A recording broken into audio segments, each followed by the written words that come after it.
Para mí el problema, Ariel, del yoga actual en muchos sentidos es que revaloriza el cuerpo, pero no lo utiliza como herramienta para ir más allá del cuerpo. No se cumple así la antigua instrucción que reza por la conquista del cuerpo a la conquista de la mente.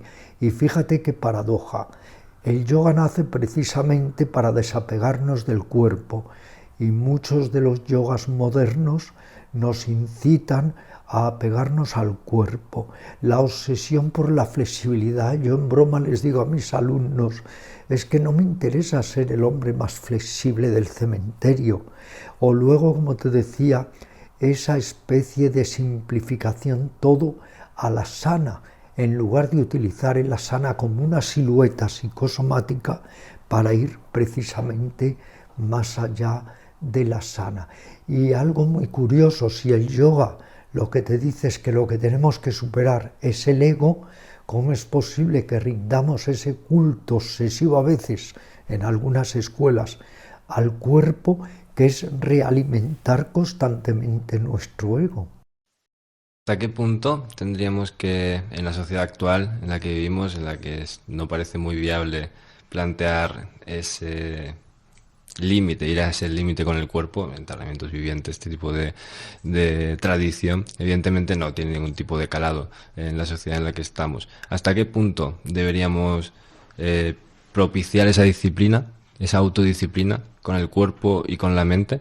¿O hasta qué punto es viable todo esto desde el yoga en el que está generalizado? No, es que lo que hay que entender es que, por ejemplo, cuando yo comencé con el yoga, yo tenía 15 años. Y en el 1960, en el 1965, no existía este yoga moderno.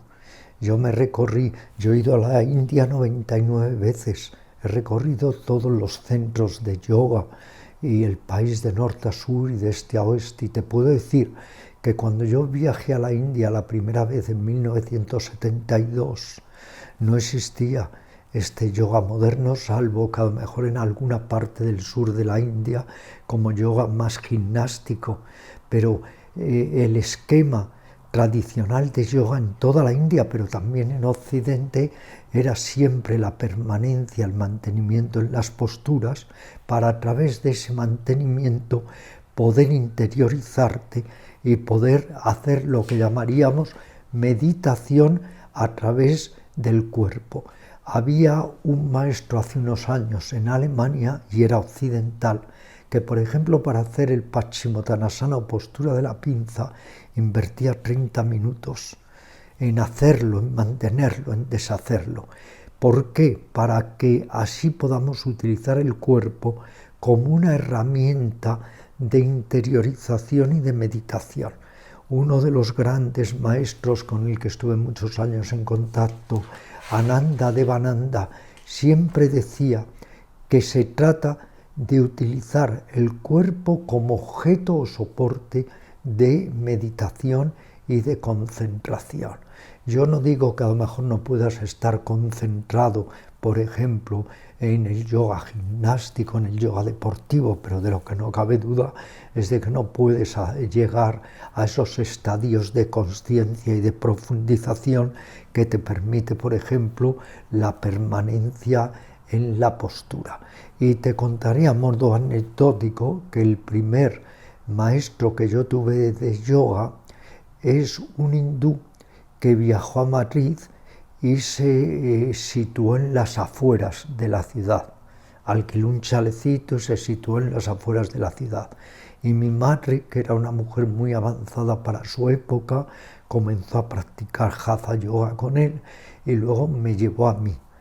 Este hombre solamente nos enseñó a lo largo de medio año 8 posturas de yoga, las básicas, la pinza, el arco, el saltamontes, etcétera, las súper básicas, y siempre con permanencia en la postura. Y él acababa de llegar de la India y yo tenía entonces 16 años. Quiero decir con esto que el yoga moderno, por eso un poco lo ridiculiza Krishnamurti, que el yoga moderno ha tomado un cauce solamente corporal, y no corporal, sino que no valora la corporeidad para dar un salto en la evolución de la consciencia. Tú sabes que en Occidente el cuerpo solo ha tenido dos vías, que es o el cuerpo como medio de placer, de hedonismo, o el cuerpo cuando nos hace sufrir a través de la vejez y de la enfermedad. Pero yo en estos años lo que he tratado de propiciar es lo que llamo la tercera vía del cuerpo, que es el cuerpo no solo como objeto de placer ni objeto de dolor o sufrimiento, el cuerpo como medio o objeto de evolución de la consciencia. Y no me puedo creer que si tú a la gente le explicas bien que la evolución de la consciencia es bienestar, es salud holística, es integración psicosomática, etc., la gente no vaya a aprovechar también ese lado, digamos, de riqueza psicosomática del Hatha Yoga y que lo vayan a centrar solo en el exhibicionismo un poco de la postura, lo que está ahora tan de moda, que es el postureo.